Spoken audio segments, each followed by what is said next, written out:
Farmers and dear students, मैं professor doctor Hemant Patil आपका स्वागत करता हूं कृषि सेवा यूट्यूब चैनल पर। आज के इस वीडियो में हम जानेंगे गेहूं में पानी का प्रबंधन, that is water management in wheat, और कीट व रोग प्रबंधन, that is insect pest and disease management. यह वीडियो किसानों के लिए और छात्राओं के लिए बहुत ही उपयोगी है। अगर हम एक ही लाइन में कहें तो इसमें field practical plus exam oriented सारी जानकारी दी गई है जो आपके लिए बहुत ही उपयोगी है। किसान भाइयों, गेहूं एक ऐसी फसल है जिसमें पानी सही समय पर मिले तो सीधे 25 से लेकर 30% तक की हमें ईल्ड बढ़ जाता है। गेहूं में पानी देने के महत्वपूर्ण 4 से लेकर 5 चरण होते हैं। पहला चरण है crown root initiation, that is CRI stage, जो बुआई के कम से कम 20 से 25 दिन के बाद आती है। इसी समय जड़ों में नई शाखाएं निकलती है। अगर इस समय पर पानी नहीं दिया जाए तो हमारे गेहूं को टिलर यानी कि फुटवे बहुत कम बनते हैं, बालियाँ छोटी रह जाती है और उत्पादन में बहुत भारी गिरावट आती है।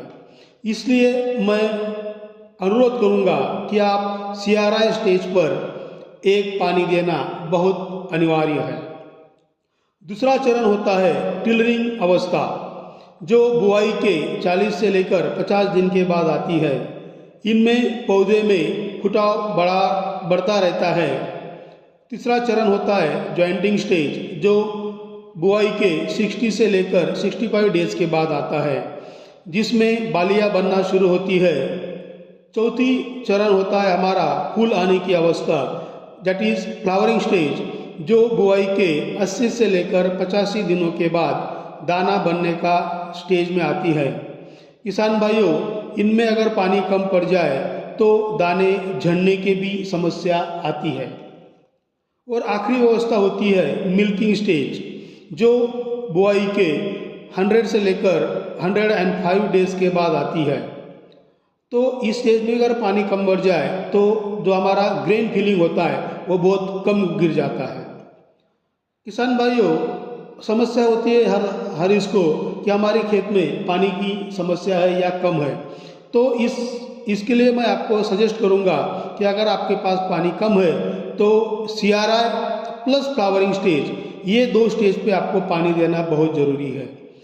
अगर इस तरह आपने पानी का प्रबंधन किया तो हमें अच्छी तरह गेहूं में रिजल्ट आते हैं।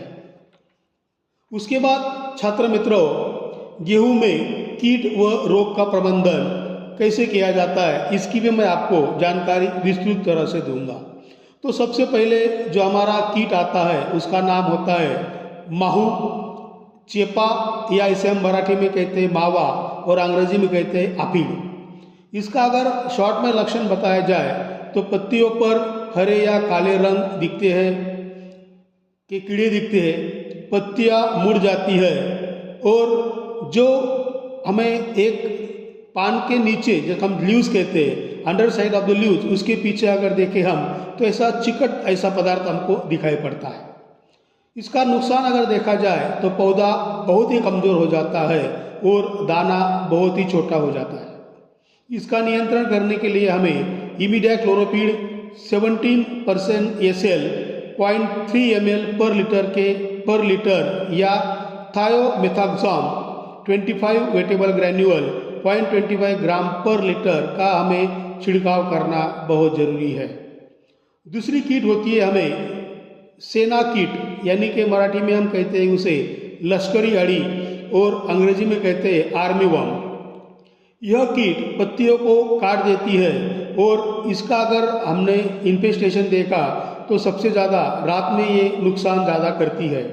इसका नियंत्रण करने के लिए इमामेक्टिन बेंजोएट 5 0.4 ग्राम प्रति लीटर हमको छिड़काव करना बहुत ज़रूरी है। तीसरी सबसे अहम कीड़ होती है जासीड़, जिसे हम मराठी में तुड़तुड़े कहते हैं और हिंदी में हम इसे तिड़का भी कहते हैं। इसके कारण पत्तियों के किनारे पर पीले पड़े रहते हैं और बढ़वार अगर बढ़ जाए तो उसकी जो ग्रोथ है वो बिल्कुल स्टॉप हो जाती है। इसके कंट्रोल के लिए हमें एसिटामिप्रिड 20 एसपी 0.25 ग्राम प्रति लीटर हमको छिड़काव करना बहुत ही जरूरी है। विद्यार्थी मित्रों और किसान भाइयों, मैं आपको ये कहना चाहता हूँ, गेहूं में कीट के साथ साथ हमें रोग की भी बहुत ज़्यादा प्रॉब्लम आते हैं। तो इस गेहूं में ये जो रोग आते हैं ये क्यों आते हैं? तो सबसे बड़ी इम्पोर्टेंट बात है नमी ज़्यादा न होना, यानी कि सॉइल मॉइस्चर लेस होना। असंतुलित उर्वरक यानी कि हम जो नाइट्रोजनस फर्टिलाइजर डालते हैं, यूरिया वगैरह या डीएपी, वो बहुत ज़्यादा डाल देते हैं। रोगग्रस्त बीज, मुझे जब हम बुआई करते हैं उस समय अगर हमको इन्फेक्टेड सीड हुए तो भी उसका फैलाव होता है ज़्यादा रोगों का। और अगर हम देर से बुआई करते हैं और हमारा जो प्लांट पॉपुलेशन है वो अगर हमारा ज़्यादा हुआ, जो हमको पर एकड़ या पर हेक्टर एक्सपेक्टेड है उससे अगर ज़्यादा हुआ तो भी गेहूं में बहुत सारे रोग आते हैं।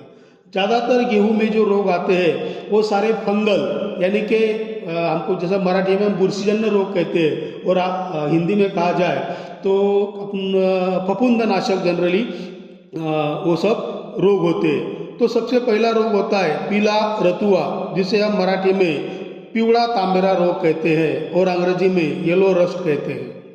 तो पत्तियों पर पीली धारियाँ बनती है, पत्ती जल्दी सूख जाती है और यह ठंडा और अगर नम मौसम रहे तो यह रोग ज़्यादा फैलता है। इसके नियंत्रण के लिए प्रोपिकोनाज़ोल 25 EC पर 1 ml पर लीटर ऑफ द वाटर या फिर टेबुकोनाज़ोल 25 EC 1 ml प्रति लीटर ऑफ द वाटर आपको छिड़काव करना है। दूसरा रोग होता है भूरा रतुआ, जिसे हम कहते हैं ब्राउन रस्ट, मराठी में हम उसे कहते हैं तपकिरी तांबेरा रोग। यह पत्तियों पर भूरे रंग के धब्बे छोड़ जाता है। इसके कारण हमारा बहुत उत्पादन में घट आता है। इसके नियंत्रण के लिए हमें हेक्साकोनाज़ोल 5 EC 1 ml प्रति लीटर हमको डालना बहुत ज़रूरी है, तो आपका यह रोग अच्छी तरह से कंट्रोल हो जाएगा। तीसरा रोग होता है काला रतुआ, जिसे हम ब्लैक रस्ट कहते हैं, मराठी में उसका नाम है काड़ा तांबेरा। तो यह रोग तने पर काले धब्बे, पौधे गिरने लगाता है। उसके बाद जो काले धब्बे वो आगे चल के सब पौधे उसका प्रॉब्लम आ जाता है। यह नियंत्रण करने के लिए हमें प्रोपिकोनाज़ोल या टेबुकोनाज़ोल 1 ml पर लीटर अगर हमने छिड़काव किया तो अच्छी तरह से हमें ब्लैक रस्ट से छुटकारा मिल सकता है। अगला रोग होता है करपा, जिसे हम कहते हैं लूस मट। ये जो रोग होता है ये बलियों या फिर हम जैसे हम कहते हैं पूरा प्लांट में काले पाउडर जैसा हमें दिखाई देने लगता है। यह रोग बीज से फैलता है। इसका अगर नियंत्रण करना हो तो हमें कार्बोक्सिन 37.5 प्लस थायरम 37.5% 2.5 ग्राम प्रति किलो हमको इसकी बीज प्रक्रिया यानी कि सीड ट्रीटमेंट करना है। तो ये सीड ट्रीटमेंट करने से हमें ये करपा रोग आता नहीं है।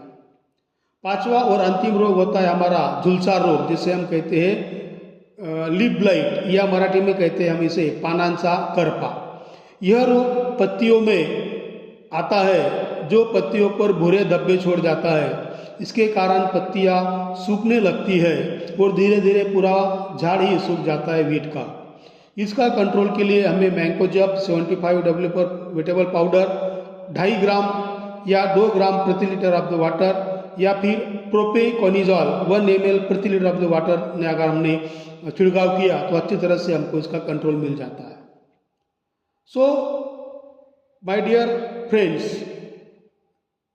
अगर हमें IPM और IPDM, जिसे हम कहते हैं इंटीग्रेटेड पेस्ट मैनेजमेंट या integrated pest and disease management करना हो तो हमें सबसे पहले रोग प्रतिरोधक किस्में लगाना बहुत ज़रूरी है।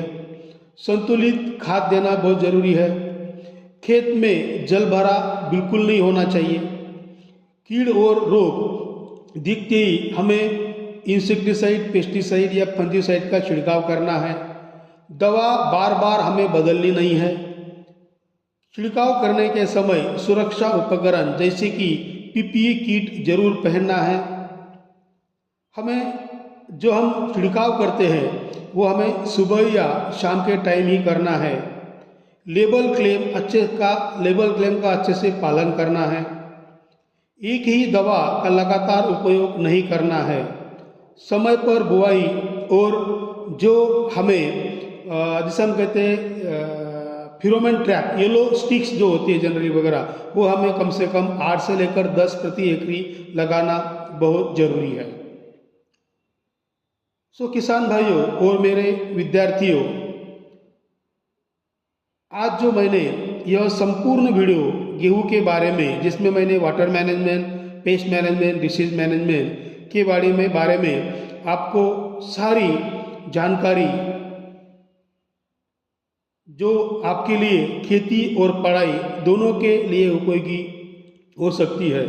अगर आपको यह जानकारी या वीडियो आपको मददगार लगी हो तो ज़रूर लाइक कीजिए। कुछ प्रॉब्लम्स हो या फिर कुछ सजेशंस हो तो कमेंट कीजिए।